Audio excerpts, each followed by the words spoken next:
toutes et à tous. Aujourd'hui, nous allons voir une fonction Excel intéressante, la corrélation linéaire, appelée aussi petit r. Alors, qu'est-ce qu'une corrélation linéaire? C'est tout simplement un outil mathématique statistique permettant de vérifier s'il existe une relation entre deux variables. Un exemple, le chiffre d'affaires en fonction des dépenses publicitaires. Alors, le coefficient de corrélation, comme je l'expliquais, nommé R, est un indicateur de cette relation et est déterminé de la façon suivante. Alors, le petit r, c'est égal à la covariance des deux variables, appelées x et y, divisé par l'écart type de x ainsi que l'écart type de y. Le but, bien sûr, de cette vidéo est d'éviter ce type de calcul et d'utiliser cette fameuse fonction d'Excel. Alors toujours avant d'attaquer notre exemple, le coefficient de corrélation est toujours compris entre 1 et moins 1. Alors si le coefficient de corrélation R est supérieur à 0, cela veut dire que X et Y, les deux variables, varient dans le même sens. Alors j'ai mis un petit exemple, lorsque les dépenses publicitaires augmentent, le chiffre d'affaires augmente. Et si R est négatif, inférieur à 0, X et Y varient en sens inverse. Exemple, lorsque le nombre de radars augmente, le nombre d'accidents diminue. Par la suite, nous pourrons déterminer une droite de tendance, appelée droite des moindres carrés, ainsi que sa fonction de type Y égale AX plus B. Alors là aussi, Excel a la possibilité de nous la calculer, mais passons à notre exemple afin de vérifier tout cela. Ce type de démonstration va plutôt servir aux gestionnaires ou aux entrepreneurs désirant de faire des prévisions de vente plus fiables. Alors, je reprends mon exemple. Donc, j'ai fait un petit tableau récapitulant des dépenses réelles effectuées l'année N-1, que j'ai appelé XI, concernant bien sûr des dépenses publicitaires, et en YI, les chiffres d'affaires résultant de ces dépenses publicitaires. Alors, pour calculer le coefficient de corrélation ou savoir s'il y a une relation entre ces dépenses publicitaires et ces chiffres d'affaires, je vais procéder de la façon suivante en faisant appel à la fonction, bien sûr, coefficient de corrélation. Alors, coefficient de corrélation qui est ici.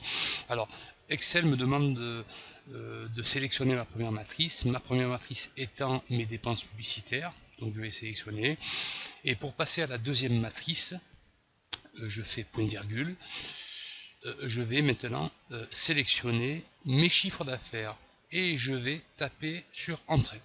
Alors Excel me propose un coefficient de corrélation égal à 0,85, donc ce chiffre étant proche de 1, je peux considérer que la relation est très forte.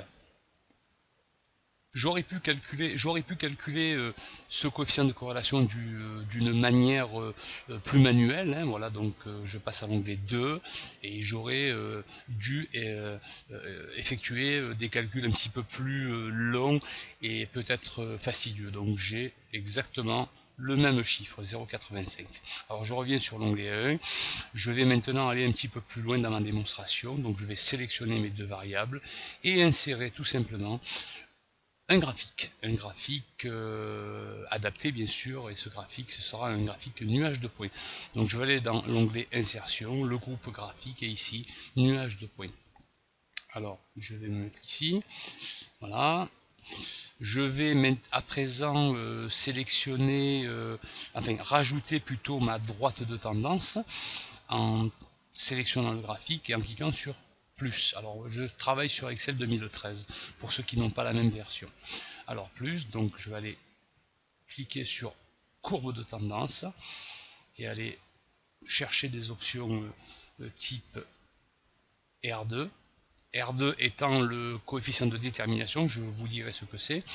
Et je vais aussi afficher la fameuse équation de ma droite de tendance, que j'ai nommé précédemment y égale à x plus b. Voilà, je vais cliquer ici, donc je vais grossir un petit peu ma fonction ainsi que mon R2. Donc je vais un petit peu monter, voilà. Ce qui est fait. Alors, le R2, comme vous l'aurez compris, est le carré de mon coefficient de corrélation. Alors, qu'est-ce qu'un R2? Je vais afficher l'explication. Afficher, voilà.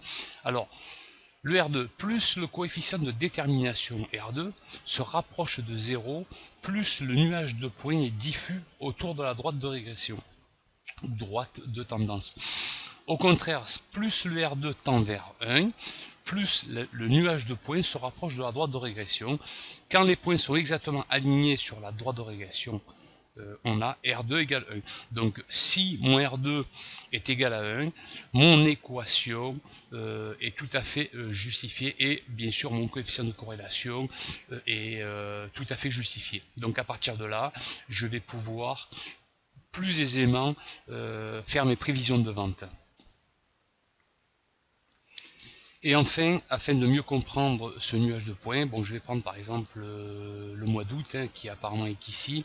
Ce nuage de points XI, donc c'est ni plus ni moins que le croisement qui se trouve en XI, égale donc 2000 € pour les budgets publicitaires, et en YI, c'est le chiffre d'affaires. Alors si maintenant je souhaitais effectuer une prévision de vente pour 10 000 € de dépenses publicitaires, donc je vais taper égal la fonction de ma droite des moindres carrés, 1097.7 multiplié par 10 000, hein, si je prends 10 000, donc 10K euros, je les exprimais en K euros, en XI, donc ça je vais le mettre en parenthèse, entre parenthèses, donc moins 1047.6, tout cela bien sûr je vais le fermer, et je trouve 9929 K euros. Ces 9929 K euros sont ni plus ni moins que le chiffre d'affaires prévisionnel pour un budget de 10 K euros de dépenses publicitaires. Voilà, j'espère que ce petit tutoriel vous aura intéressé. Quant à moi, je vous donne rendez-vous à un prochain tutoriel. Merci pour votre attention, au revoir.